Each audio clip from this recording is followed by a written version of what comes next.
Voz Andina Internacional presenta Observatorio Internacional. Un observatorio para examinar los desafíos actuales de la humanidad y las tendencias globales de discusión y soluciones. Observatorio Internacional. Marco Romero, su anfitrión, entrevista a académicos de la región y el mundo sobre temas estructurales y de coyuntura. Bienvenidos.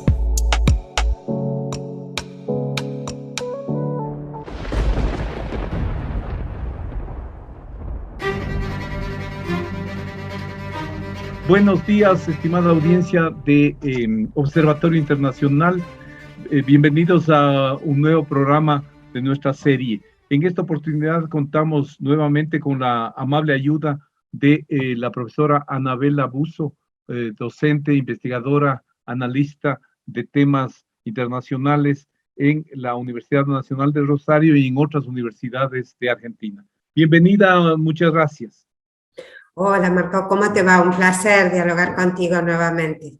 Muchísimas gracias. Sí, habíamos pedido la cooperación de Anabel, especialista en las relaciones con Estados Unidos, en el análisis de la política exterior de Estados Unidos, para revisar un tema que pasó sin mucha pena ni gloria, pero que vale la pena revisarlo. Y es el tema de la cumbre, de la novena cumbre interamericana que se desarrolló en la segunda semana del mes de junio, de este mes, en Los Ángeles, Estados Unidos.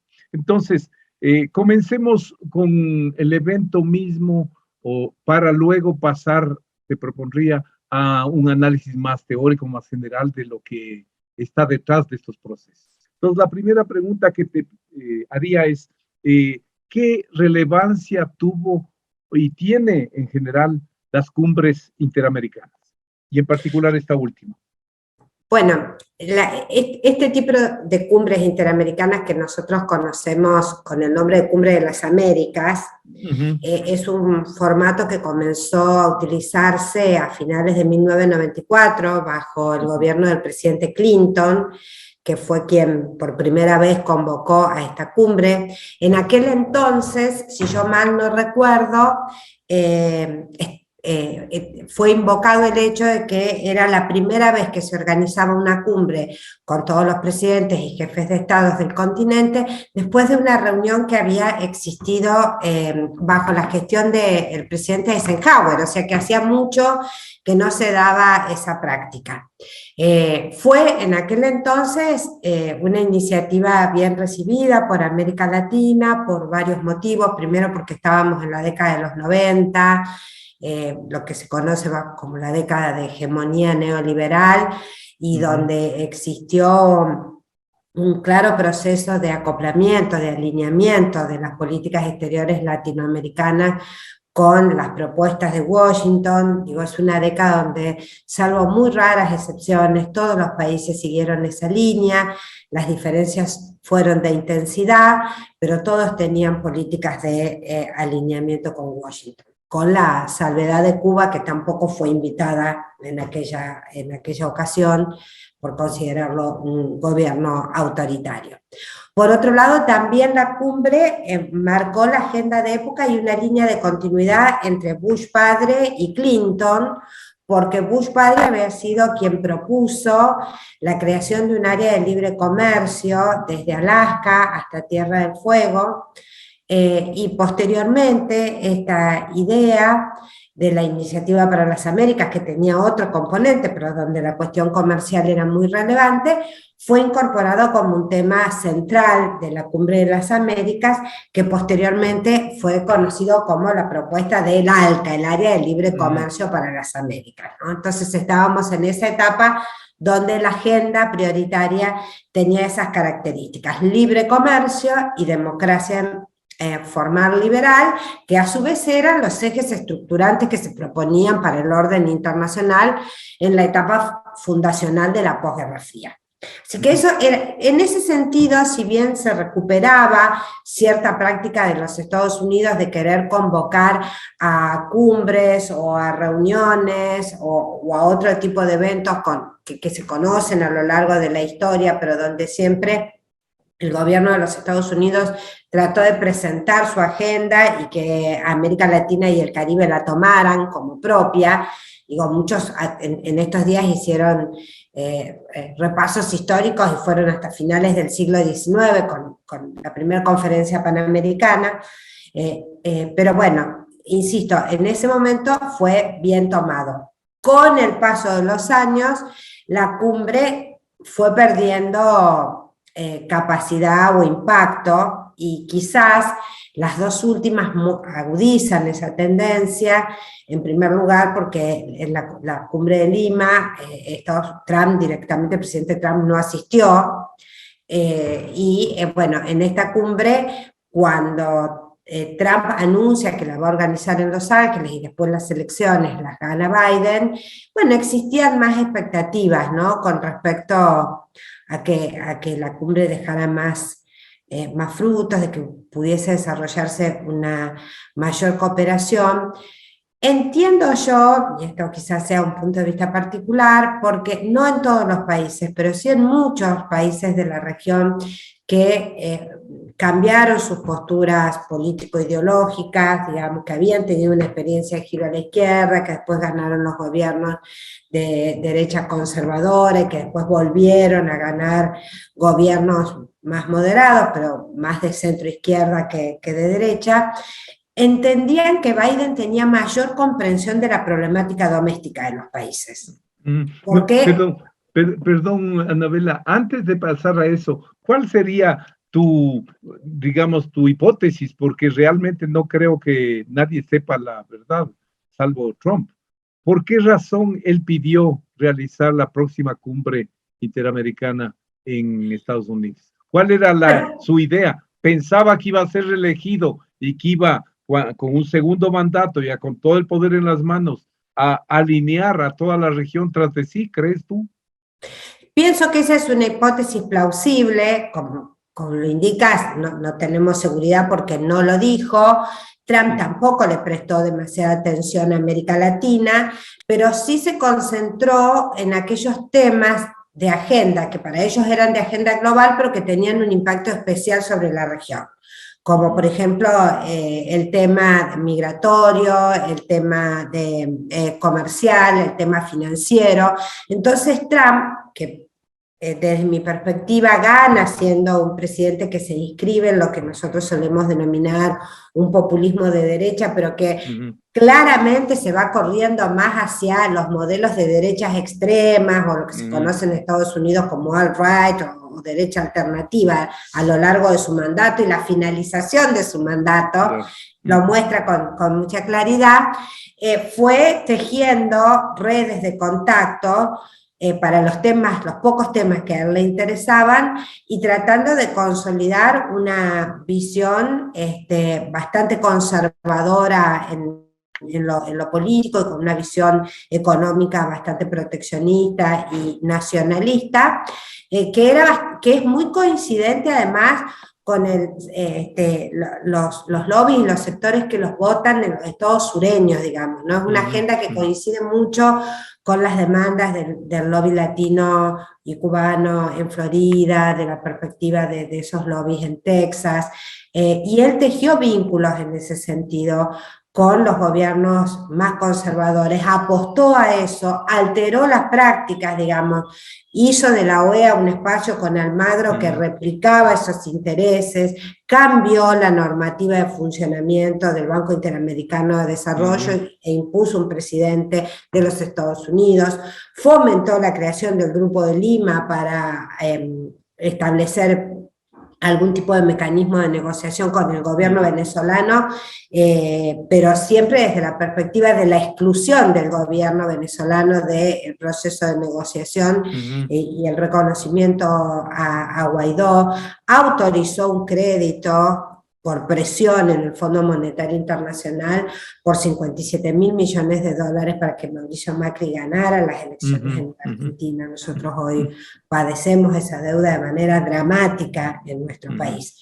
O sea que yo entiendo que si tomo todos esos datos empíricos, objetivos, y le sumo, propone una cumbre, bueno, una cumbre que él entendía que podía servir para cerrar este entramado y este tipo de vínculos que él estaba generando, pero no necesariamente para seguir el espíritu de una construcción conjunta de una agenda hemisférica, ¿no? Escuchando a los países. Ahora, tú estabas diciendo, o sea, y efectivamente, ¿cuáles serían, a tu criterio, las razones que han llevado a que ciertas expectativas que se generaron con la llegada de Biden, una persona que conoce muchísimo la región, porque ha ejercido desde hace 25 años varios cargos, fue el encargado del Plan Colombia a comienzos de este siglo, durante casi 5 años en Colombia, etcétera.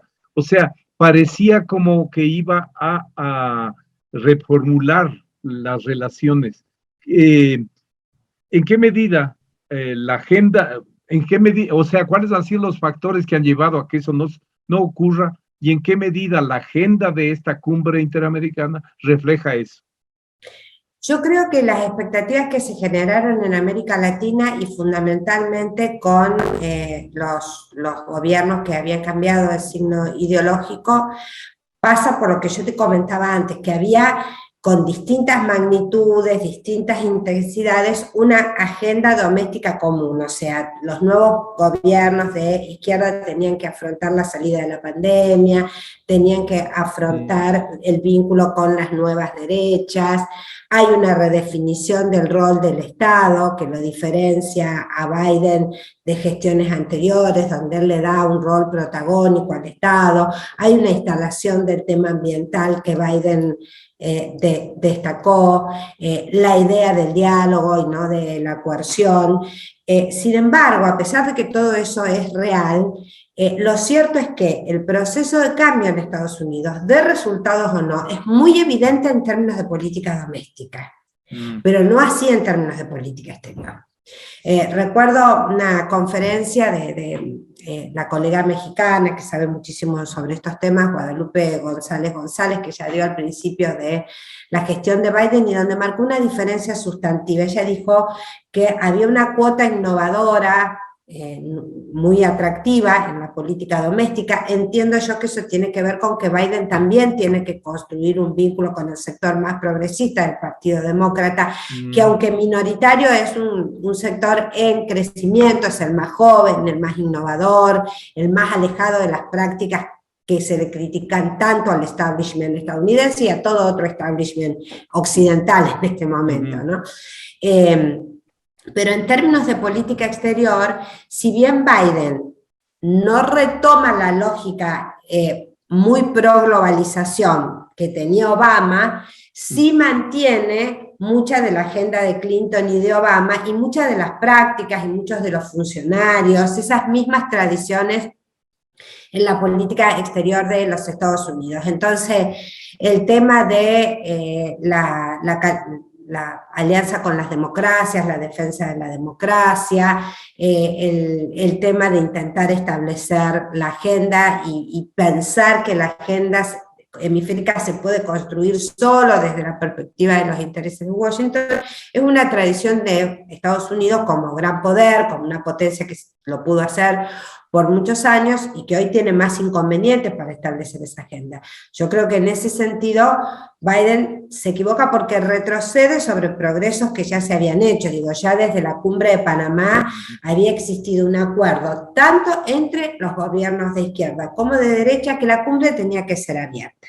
Ahí se le había reclamado al gobierno de los Estados Unidos que se invitara a otros países. Y de hecho eso se concreta después en la invitación que se le hace a Cuba en la cumbre siguiente, y sobre el final del gobierno de Obama en el restablecimiento de relaciones diplomáticas entre Cuba y Washington. Y eso hoy está, digo, no solo fue totalmente descuidado por Trump y se hizo retroceder, sino que con esta actitud uno presume que no hay demasiadas posibilidades de avance. Porque es esa impronta, ese discurso de la tradición liberal internacionalista basada en la defensa de la democracia occidental.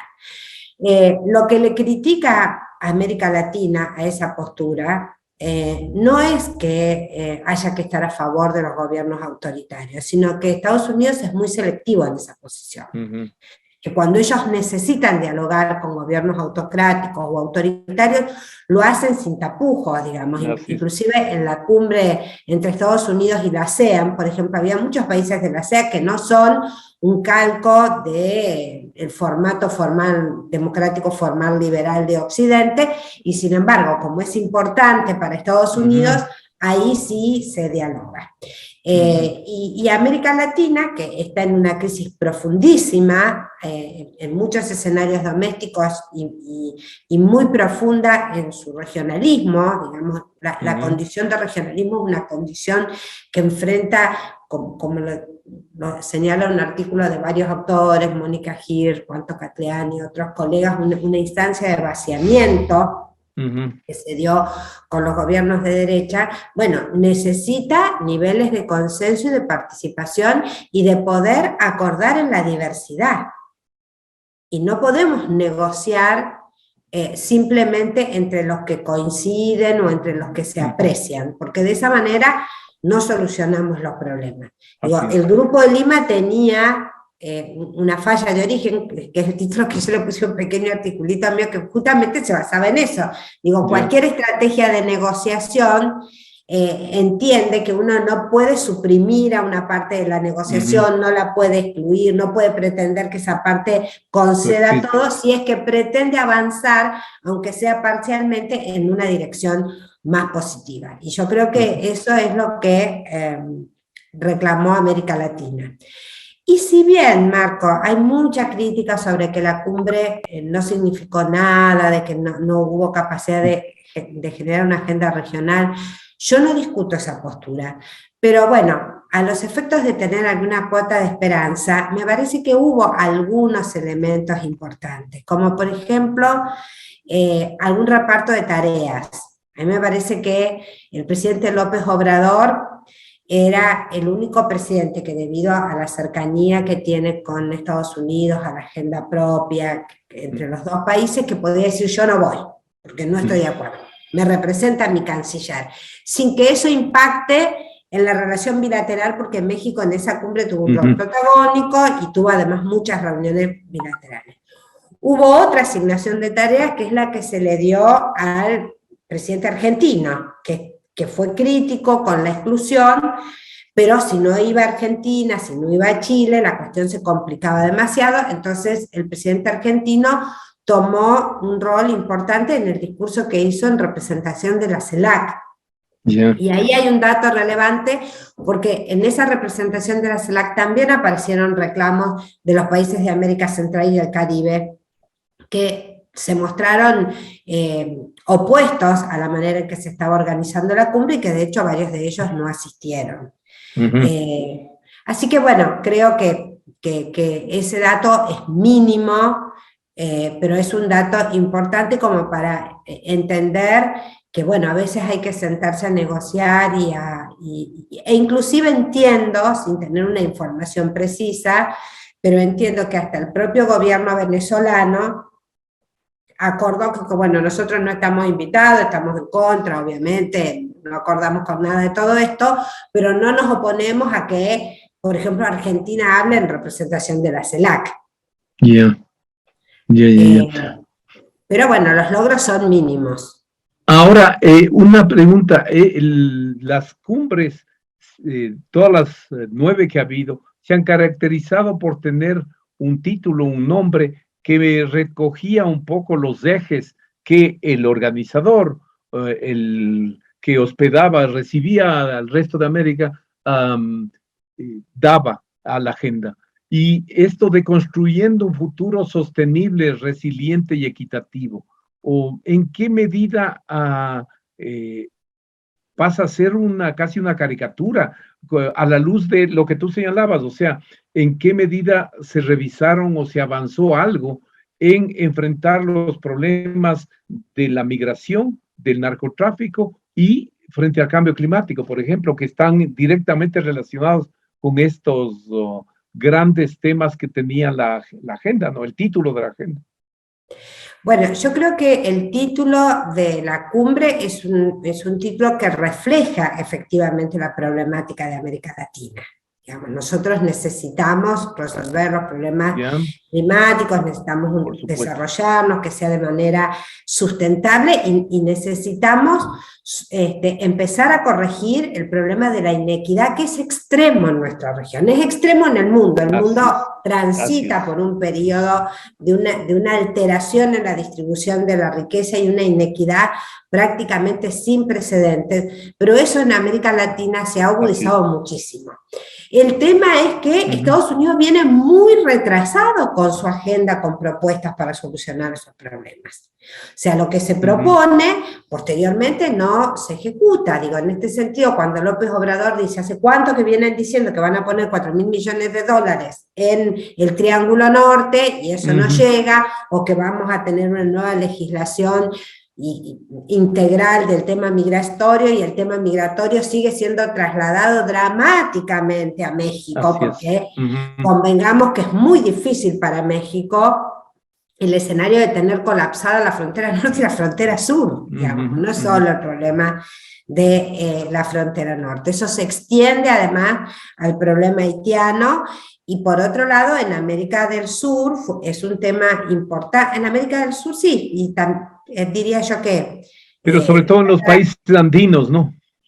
Sobre todo los países andinos por la problemática de la migración masiva venezolana, bueno, y ahora algunos traslados también de la migración que se produce desde Nicaragua hacia Costa Rica, pero es un tema candente. Si bien se sacó no recuerdo cómo se llama, si resolución o documento de Los Ángeles, que versa sobre la cuestión migratoria, que lo firmaron 20 países, no todos los países del continente, que tiene 4 puntos importantes sobre el tema migratorio. De ahí a hacer efectivas políticas que resuelvan problemas que están hoy y que tienen una magnitud, que no son susceptibles de esperar soluciones de largo plazo. O sea, la América Latina tiene un escenario de gravedad tal que simultáneamente tiene que tener políticas coyunturales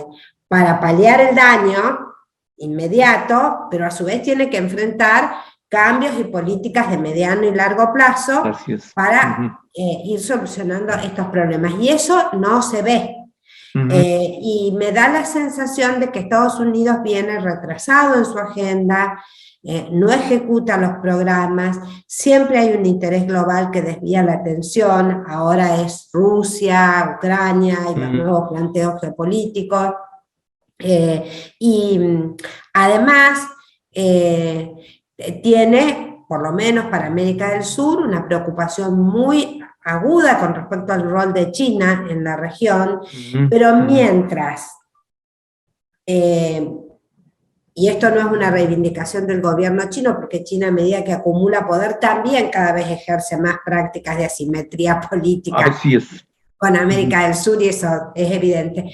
Pero digo, China negocia con la Colombia de Duque y con Venezuela, negocia con Argentina y con Nicaragua, y establece presiones económicas, defiende sus intereses, primariza nuestras economías, pero no tiene ese elemento coercitivo con respecto al tipo de sistema político y al tipo de orden económico que Estados Unidos exige. Entonces acelera su influencia, porque aparte está más allá de los vaivenes, de la transición, de los efectos de la pandemia, de todos los límites que se le quieran poner al crecimiento de China. Lo cierto es que China está en un proceso de empoderamiento claro, que por ahí tiene 2 o 3 años que se calma un poquito y después se vuelve a acelerar. Digo, pero si uno lo compara desde 2001, cuando entró a la OMC, hasta ahora, es un crecimiento increíble en su proyección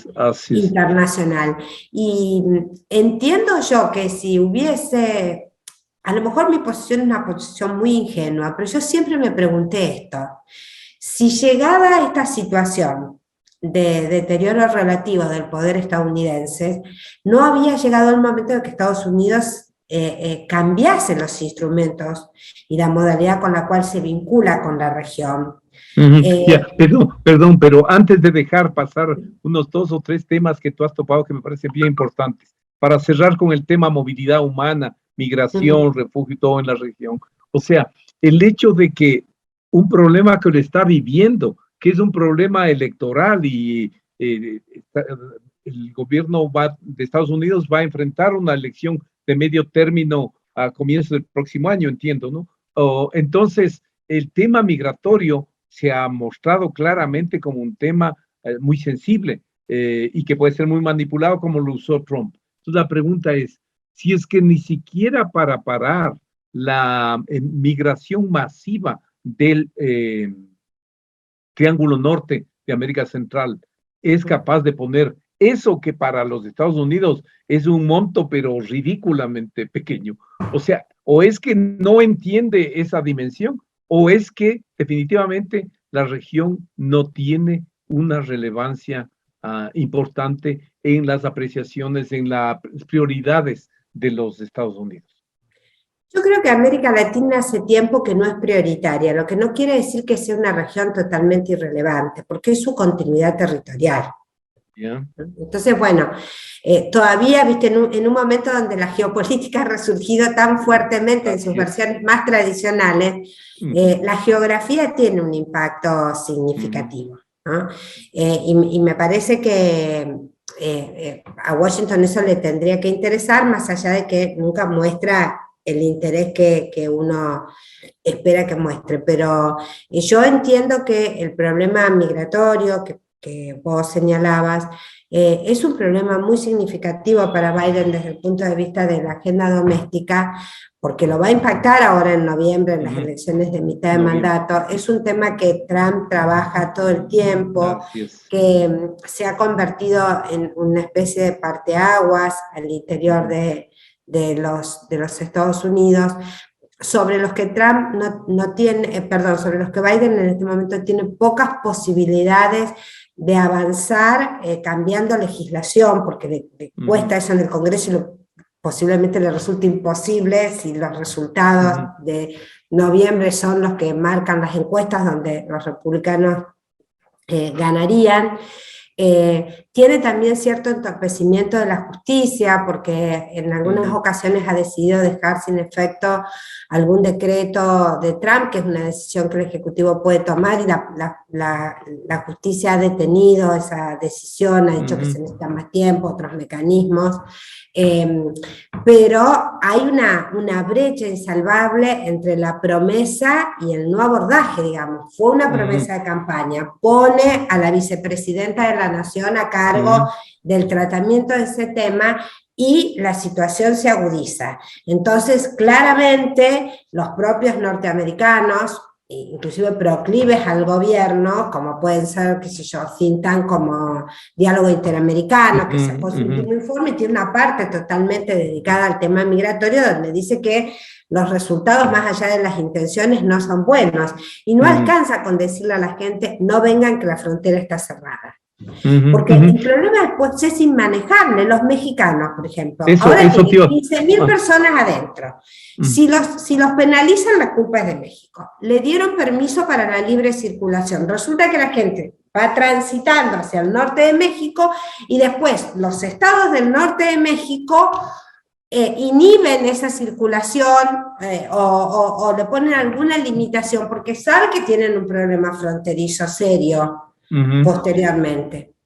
Entonces todos los costos los están pagando las personas que emigran, que están en condiciones extremadamente precarias. Obviamente eso es lo primero que tenemos que tener en cuenta, ¿viste? Es tránsito de seres humanos, derechos humanos.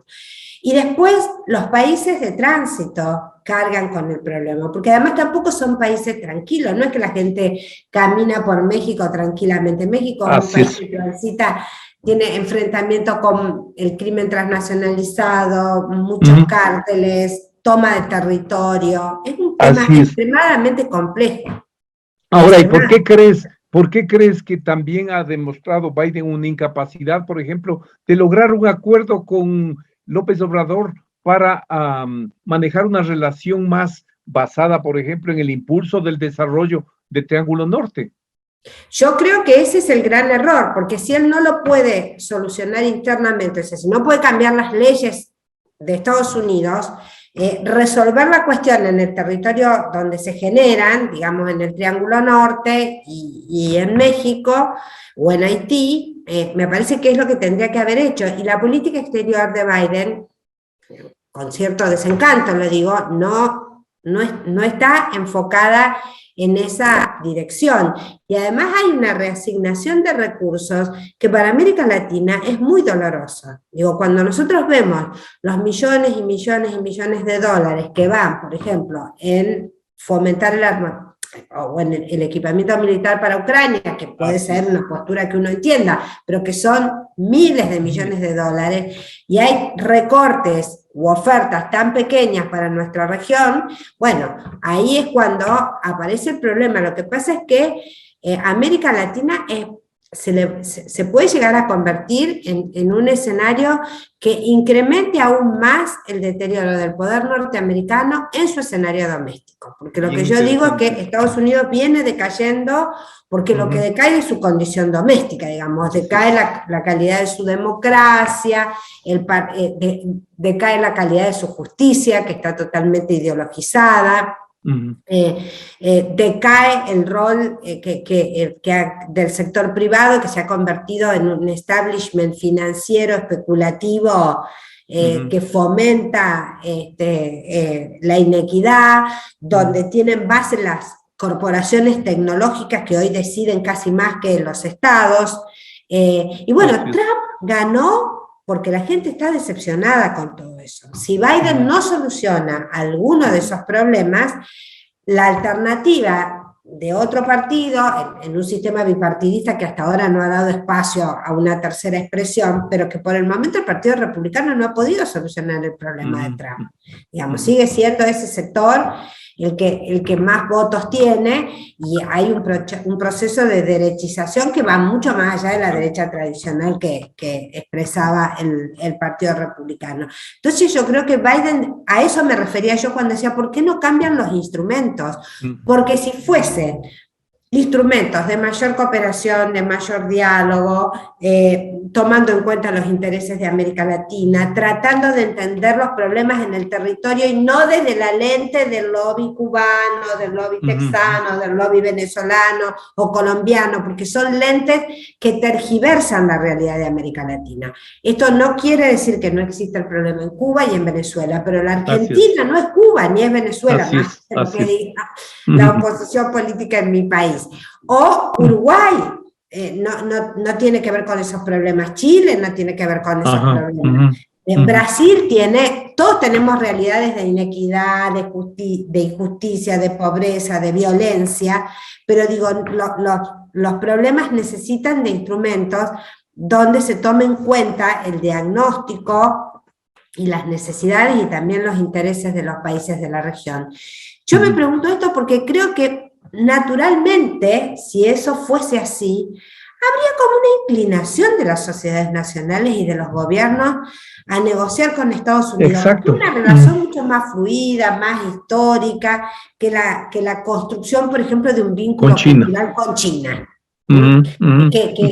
Perdón, pero antes de que pase eso, y para cerrar lo de la movilidad humana, a pesar de lo que tú señalas, sin embargo, hay una cuestión irónica, y es que con la que se toparon las proyecciones del Banco Mundial, del BID y del FMI incluso, las remesas. O sea, las remesas que se pensaba que iban a derrumbarse por la pandemia, crecieron y casi en niveles de 30%, en México ya pasan de los 30.000 millones de dólares. En el Ecuador fue un crecimiento igual de 30%. Entonces, el punto es,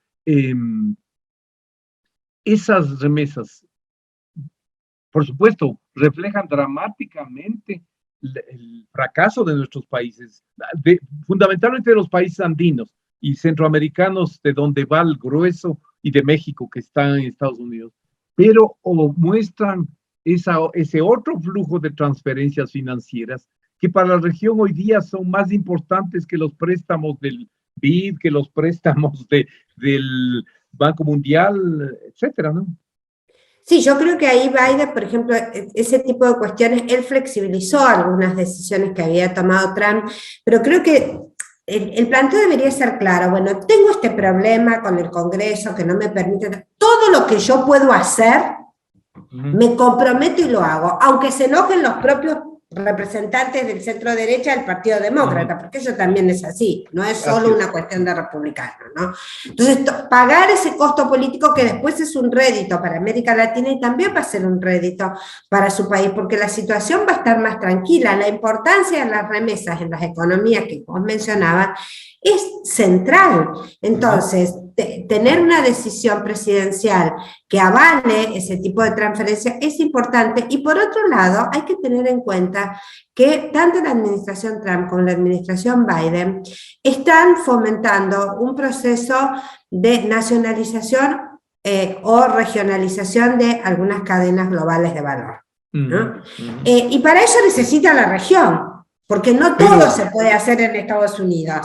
Hay cosas que se hacen con México. ¿Pero crees toda la región o solo México, América Central, el Caribe, quizás? Creo que lo más importante es México, América Central y el Caribe, pero hay algunos proyectos más grandes que se podrían encarar con algunos países de América del Sur, y bueno, el tema es que todo eso no se trata o viene muy lentamente, o vos te encontrás con realidades que finalmente cualquier representante norteamericano, sea empresarial, político, diplomático, por más cordial que sea, llega a un país y termina acordando con la derecha, y con los medios de comunicación hegemónicos que tienen esa postura, y eso les inhibe comprender lo que pasa en el país. No es una opción ideológica nada más. Así es. No recorren las situaciones, y después, después los países implosionan. Digo, hoy tu país transita por una situación dramática, el mío también, y muchos países de la región tienen problemas serios, muy serios. Tenemos los peores indicadores en relación a crecimiento, los peores indicadores de pobreza, de distribución de la riqueza, los peores indicadores con respecto a la cantidad de enfermos y de muertos en función de los habitantes de nuestra región en el contexto de pandemia. Y a mí me parece que Estados Unidos tendría que poner un poco de atención en eso y entender que las viejas recetas no van más. Digamos, ya no estamos en la época de la doctrina Monroe. América Latina no es la responsable de la transición del orden internacional, nosotros prácticamente no tenemos ningún impacto sobre eso. No se le puede pedir a la región que inhiba todos sus vínculos con China y con el Indo-Pacífico, porque el poder se está trasladando hacia allá y nosotros también necesitamos vender y comprar. Pero bueno, muchas de las propuestas, digo, por ejemplo, el presidente Biden propuso internamente su idea de las 3B de Build Better Back, ¿no? Para la agenda interna, y después la misma sigla, pero para el mundo, pensando en esas 3B de construir una agenda mejor a nivel mundial.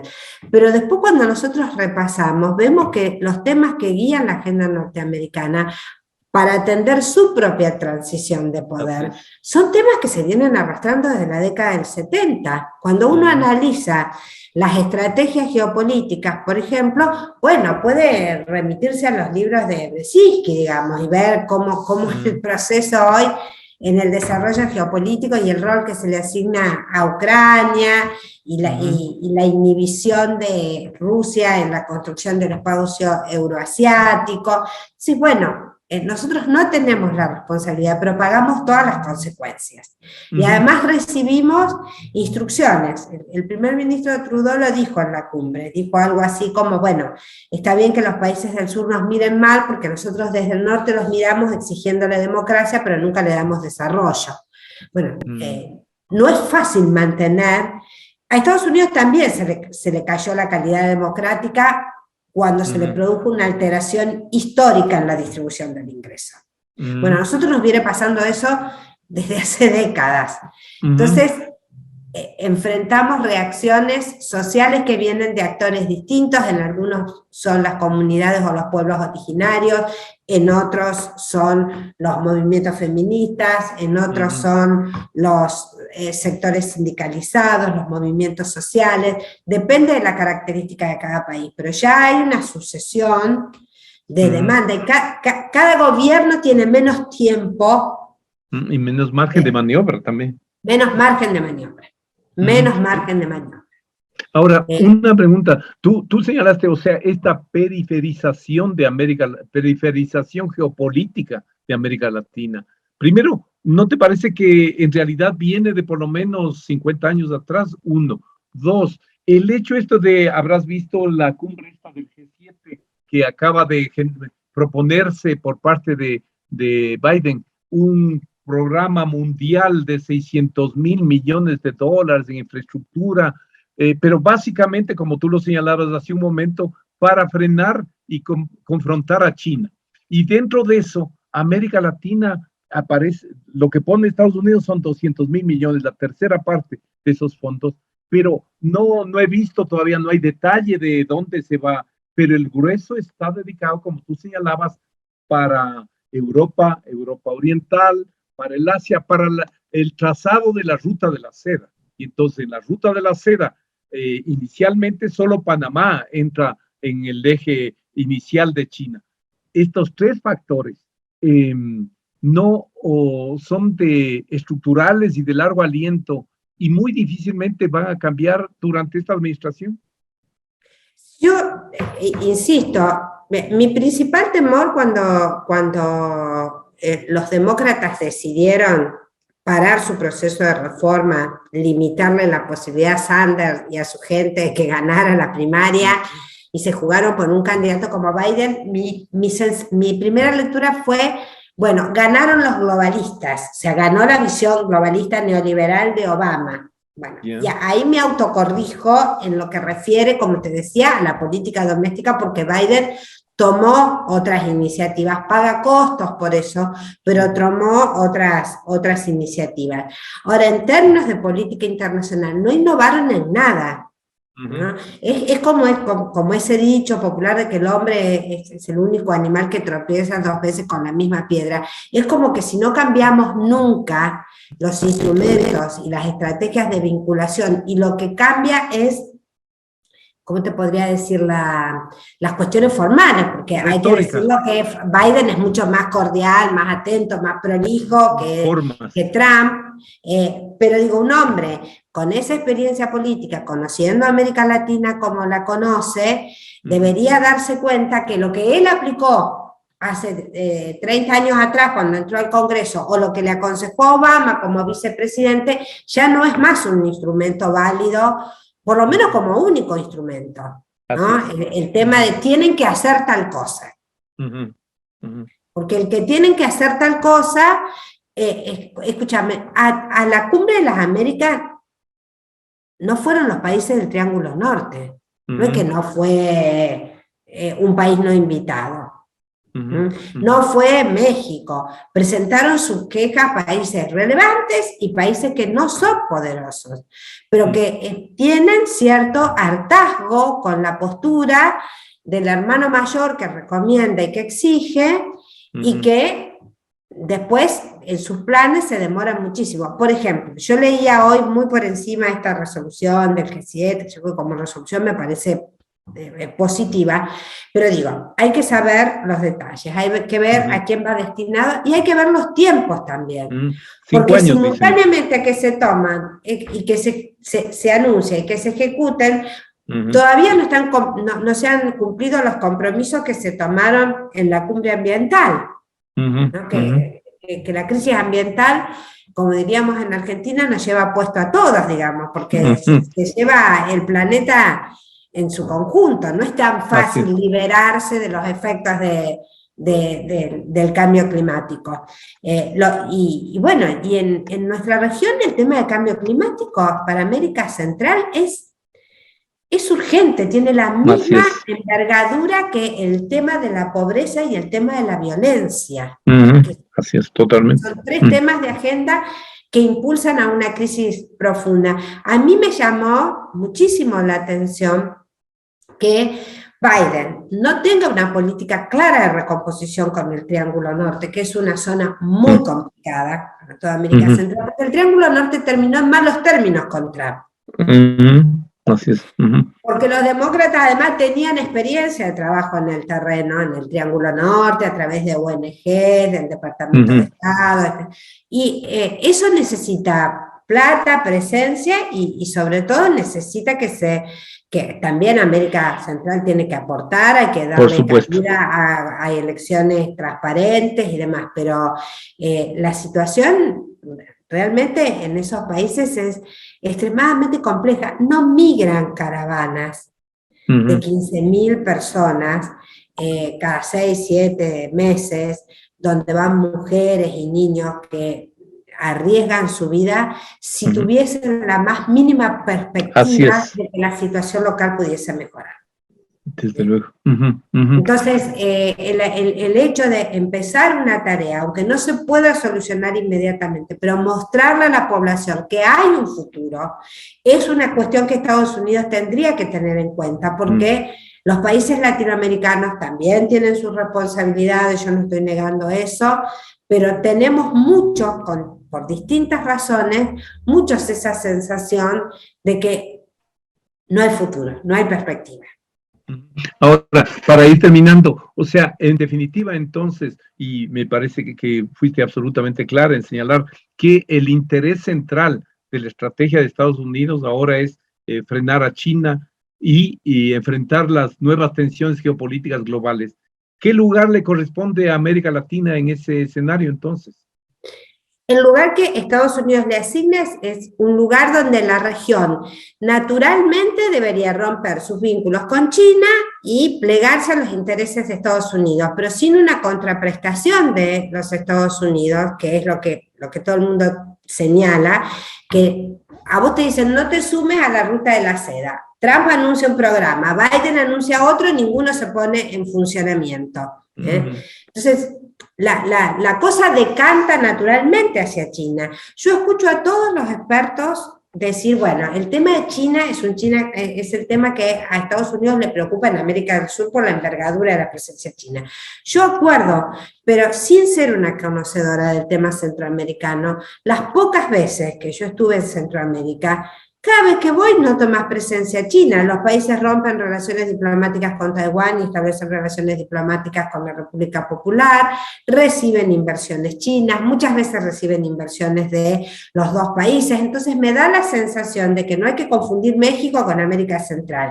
Digo, las empresas chinas participaron de la construcción, de la ampliación del Canal de Panamá, igual que lo hicieron empresas europeas y norteamericanas, pero estuvieron presentes ahí, digamos, y es una cuestión que viene avanzando. Obviamente China, y en este momento Estados Unidos tendría que aprovechar algo que es importante, que es que China transita por un periodo donde también tiene que atender las consecuencias de la pandemia, bueno, toda la etapa de aislamiento desde toda la zona productiva de Shanghái que produjo un desequilibrio en la economía nacional e internacional.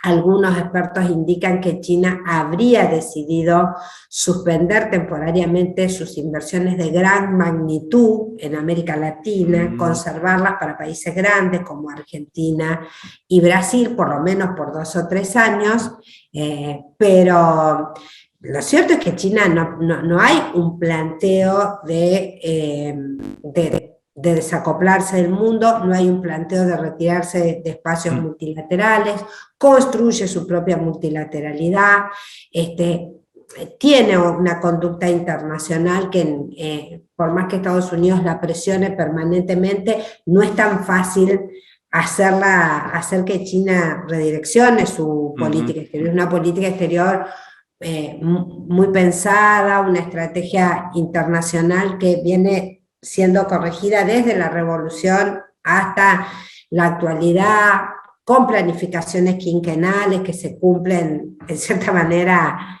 al pie de la letra. Pero bueno, si se diera esta continuidad de que China se mantiene con proyectos menores, pero sale del esquema de las grandes obras de infraestructura y demás, Estados Unidos podría aprovechar para emprendimientos en la región, pero me parece que ese nivel de inversiones no es visible. Uh-huh. No es Ahora, visible. Tú sabes mucho más de economía que yo, pero yo no percibo que en América del Sur aparezcan noticias permanentes de nuevas inversiones estadounidenses. Hay países como en Argentina donde todavía el número de empresas extranjeras de origen norteamericano, si uno toma país por país, son mayoritarias, pero son las empresas de siempre. Así es, así es. Ahora, una pregunta tú que surge de lo que acabas de señalar. O sea, frente a esa pérdida de peso o menor importancia relativa de América Latina dentro de esta estrategia geopolítica global de Estados Unidos, frente a este enlentecimiento, es verdad, de la velocidad de aplicación de la ruta de la seda por los impactos que ha tenido China, ¿tú crees que hay alguna posibilidad de un resurgimiento de algo que se aproxime a un multilateralismo, plurilateralismo latinoamericano de los tres que están en el G20, de Mercosur, de CELAC, que pueda dar respuestas o iniciar un proceso para ir respondiendo a estas tendencias globales? Yo, particularmente, lo primero que quiero destacar es que creo que es el único camino. Eso es lo primero. Si nosotros no recuperamos instancias de regionalismo, de negociación y de concertación entre nosotros, no hay viabilidad para nuestra región. Excelente. O sea, que tendría que ser una meta de todos. Porque no es que se puede salvar el que es de izquierda o el que es de derecha o el que es de centro. No hay viabilidad en este momento para la región si no hay una proyección de conjunto. En ese contexto, y dado algunos cambios políticos que se han dado en la región, tendríamos que ver ahora las elecciones de octubre en Brasil, me parece que esa elección es determinante.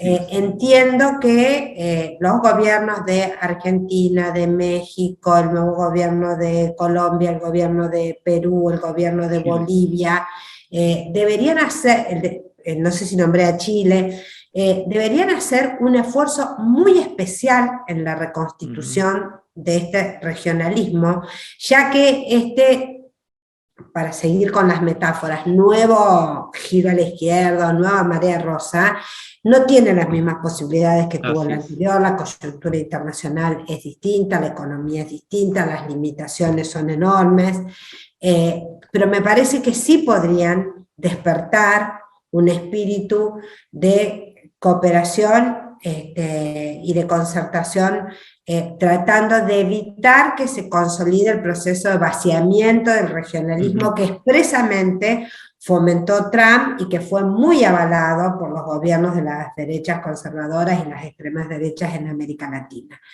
Entiendo que para esos gobiernos es muy difícil porque todos están comprometidos con su agenda doméstica, pero hay muchos temas que nosotros podemos tratar en conjunto y que no tienen grandes, ¿cómo te podría decir?, problemáticas de índole ideológico, que puedan generar costos políticos domésticos que hagan que un país se convierta en ingobernable. Me parece que hay que apostar, hay que trabajar en las dos direcciones. Creo que los ejecutivos tienen que plantear esto y tratar de construirlo de arriba hacia abajo, pero también hay que despertar nuevamente algo que acá se rompió, que son los vínculos de las sociedades civiles, de los sectores empresariales. Eso había tenido su esplendor, decayó y la pandemia lo paralizó. Así es.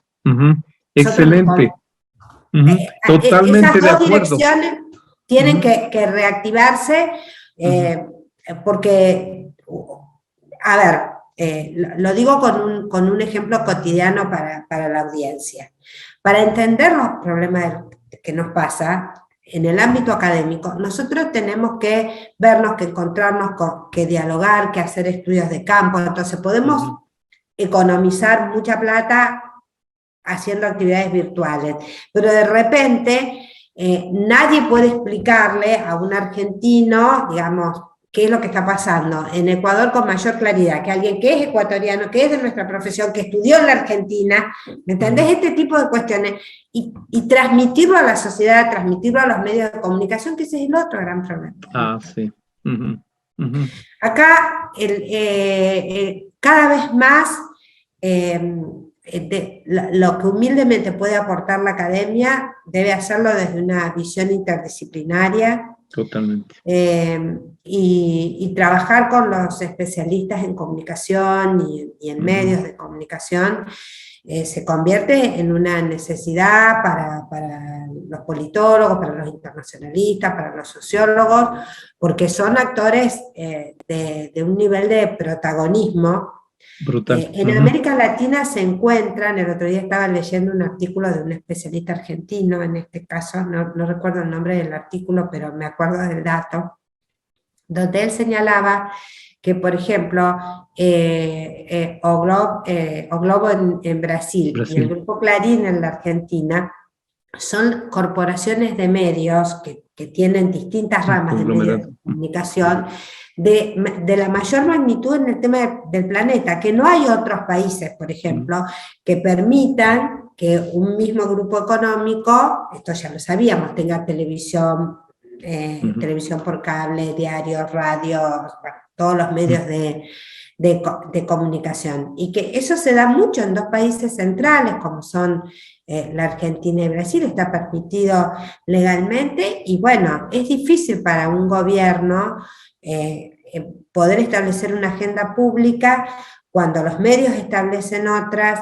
cuando las redes sociales ocupan el lugar del debate público que antes teníamos, y donde todo está distorsionado porque tanto los medios como las redes, como distintos grupos empresariales están sumamente ideologizados y en cierta manera jugando siempre excesivamente para los intereses propios. Eso excluye los intereses de la población, más en una región donde uno puede hacer recorridos, hay países que están mejores, hay países que están peores, pero hay muy pocos casos donde al menos el 50% de su población no sea pobre. En América Latina. Muchísimas gracias, Anabela. Realmente el cierre me ha gustado muchísimo. Yo creo que ese deberá ser en un futuro inmediato un tema de una nueva conversación contigo. Siempre es muy grato. O sea, de la necesidad de repensar, reformular, relanzar el regionalismo latinoamericano, como tú lo señalas, más bien sobre ejes pragmáticos, factibles, que nos aproximen, menos ideologizados, mucho más concretos y con resultados que también animen a reconstruir esas redes de la sociedad civil, de los empresarios, de las universidades. Muchísimas gracias, Anabela. Entonces, gracias por esta oportunidad y quedamos para una próxima. Muchísimas gracias por el llamado y siempre es un placer dialogar contigo. Muchas gracias, Anabela. Buenas noches. Marco Romero, anfitrión del programa Observatorio Internacional, les agradece su sintonía a este programa. Observatorio Internacional, una producción de Voz Andina Internacional. Hasta pronto.